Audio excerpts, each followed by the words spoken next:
I got my PhD in the field of organic chemistry, postdoc at Stanford University, joined the group of a man who was going to win a Nobel Prize in chemistry, voted one of the top 50 most influential minds in the world. I was a visiting scholar at Harvard University. I've spoken at every major university in this country, have over 650 research publications, voted the R&D magazine Scientist of the Year. I'm in the National Academy of Inventors.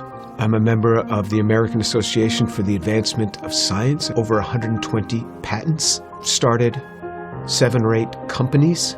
We work in areas that range from medicine to material science to electronics, computer memory, medical devices. We work across a broad range of areas.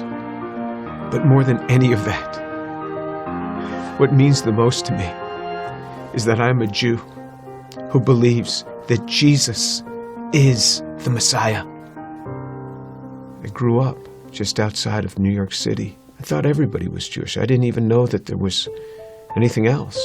I had no particular interest in that, other than when all my friends were getting bar mitzvahed or bat mitzvahed, and then I would attend, of course, every week. There was never really any excitement for me. I remember once I even tried to talk to a rabbi. He just brushed me off.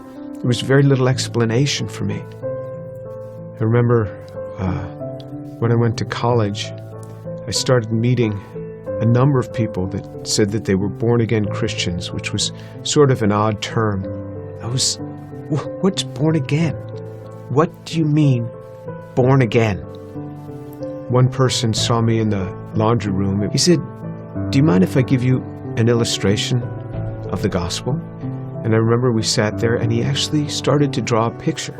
A cliff with a man on one side, and he drew a little man, and then another cliff with God on the other side, and a big chasm in between that he labeled with sin. And I looked at him, I said, "I'm not a sinner. I've never killed anyone. I never robbed a bank. How could I be a sinner?" And he had me read a verse from the Bible. "For all have sinned and fall short of the glory of God." In modern Judaism, we never really talked about sin. I don't remember ever talking about sin in my home.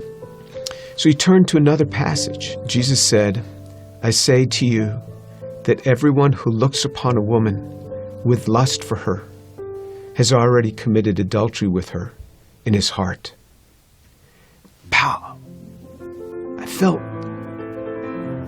just as if I had been punched right in the chest. Here I was, new in college. I didn't think anybody knew. I would pick up these magazines and I became addicted to pornography. It was just through those magazines. And all of a sudden, something that's written in the Bible, somebody who lived 2,000 years ago is calling me out on it.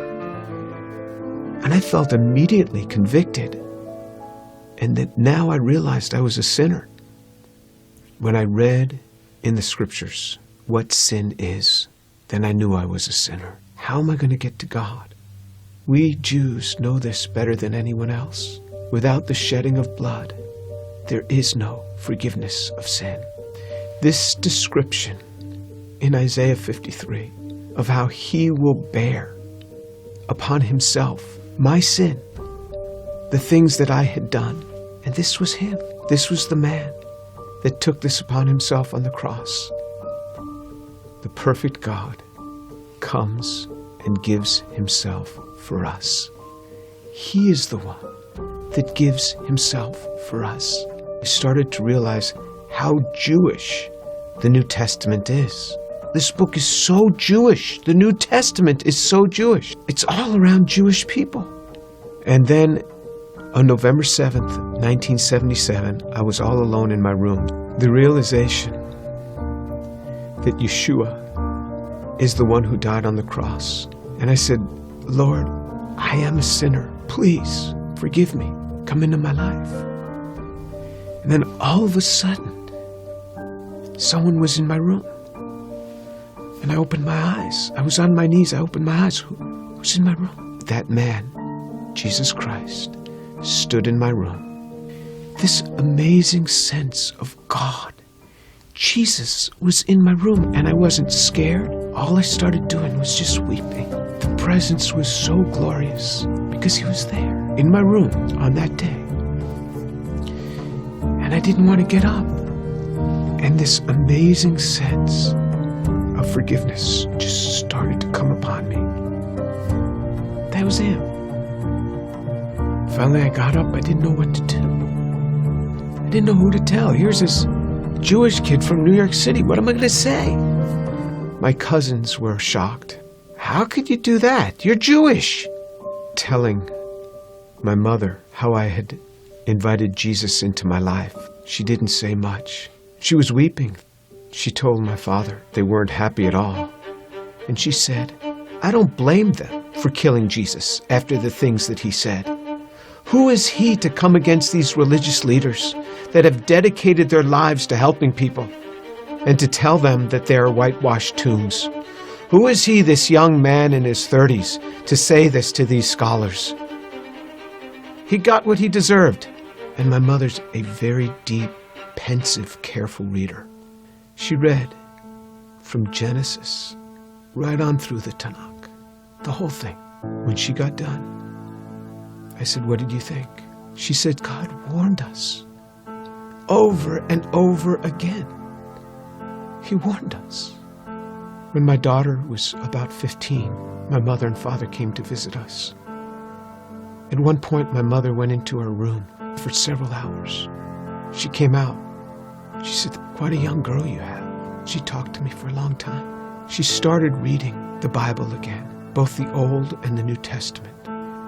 One day, not long after that, she called me on the phone at the age of 72. She said, Jimmy, you wouldn't believe what happened. I said, what happened? She said, I was just reading. And it hit me. It hit me. The way he gave his life. I believe it now. Jesus is the Son of God.